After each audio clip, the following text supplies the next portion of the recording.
कौन थे बुद्ध? एक व्यक्ति ने उनसे पूछा, आप देवता हैं क्या? आप देवदूत हैं क्या?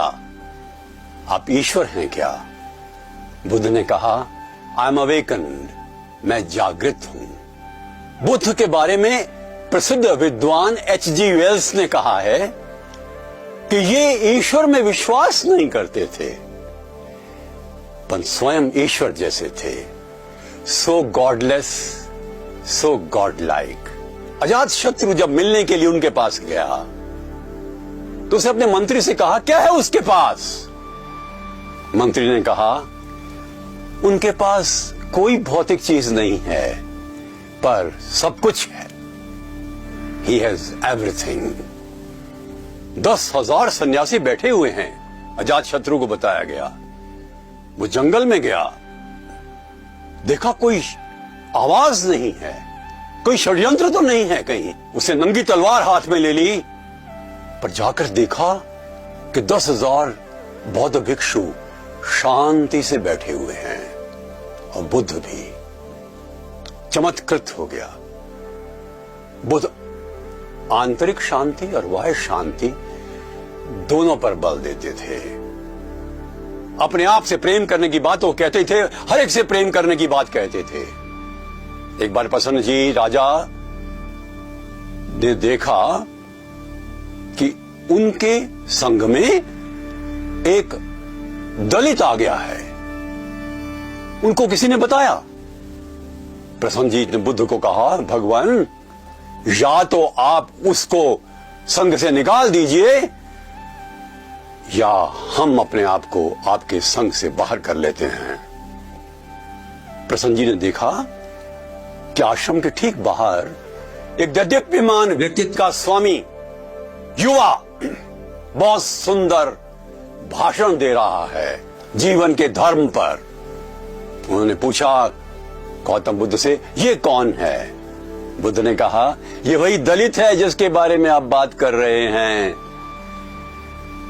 प्रसन्न जी ने क्षमा मांगी और उससे भी मांगी, बुद्ध से भी मांगी। ये समता ही हमारा एक धर्म होना चाहिए। गौतम हर समय पर इस बात का ध्यान रखते थे कि सत्य को इस प्रकार से कहा जाए जो मानव के हृदय तक पहुंच सके। उनका धर्म मानव केंद्रित था, महावीर जी का मोक्ष केंद्रित था, ईसा का ईश्वर केंद्रित था। परंतु सभी धर्मों का सार तो यही है कि अपने जीवन को हम उच्च बनाएं, श्रेष्ठ बनाएं, उत्कृष्ट बनाएं, देदीप्यमान बनाएं। We should make our life sublime, and excellence should be in every nerve of ours, in our talks, in our behavior, in our thoughts। Gautam Buddha ने जीवन की संपूर्णता पर बल दिया। उनके एक शिष्य थे सबसे अधिक उत्तम, उनका नाम आनंद था। छाया की तरह चलता था उनके साथ। आज बुद्ध का अंतिम दिन था। रोने लगा आनंद। कौन ज्ञान देगा मुझे? कौन मार्ग दिखाएगा? कौन कहेगा अनुचित क्या है और उचित क्या है?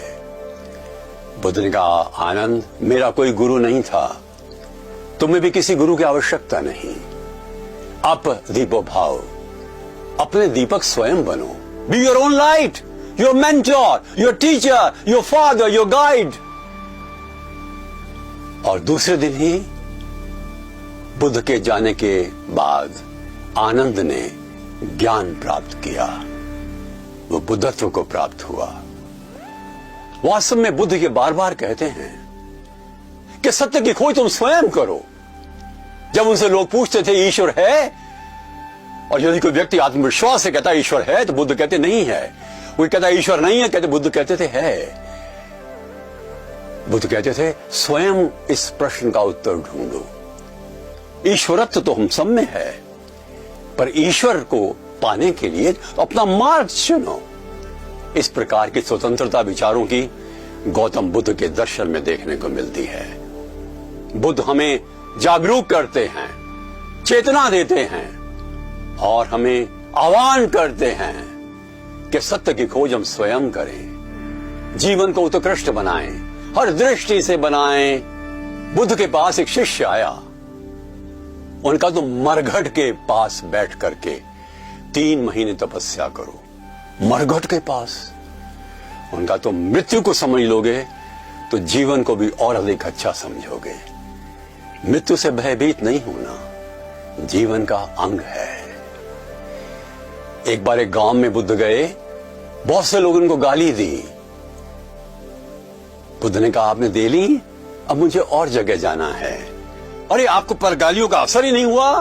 बुद्ध ने कहा यदि 15 वर्ष पूर्व आप मुझे गालियां देते तो मुझ पर असर होता, अब मुझ पर कोई असर नहीं होता। अच्छा एक बात बताइए, यदि आपने मुझे कोई चीज दी और मैंने स्वीकार नहीं की तो किसकी हो जाएगी?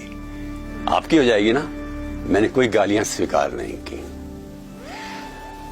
शांत हो गए वो लोग। बुद्ध की महानता थी। भूटान के एक नगर पारो की बात है, मैं एक बहुत बड़े बौद्ध मठ में गया। अलौकिक आध्यात्म का प्रतीक था वो मठ। मैंने उनके प्रमुख से एक सवाल किया, क्यों नहीं गौतम बुद्ध जैसा और कोई व्यक्ति पिछले 2500 साल में बना? उन्होंने कहा क्योंकि किसी ने प्रयत्न ही नहीं किया। Nobody tried। आइए हम छोटा बुद्ध होने का प्रयत्न करें। नमस्कार।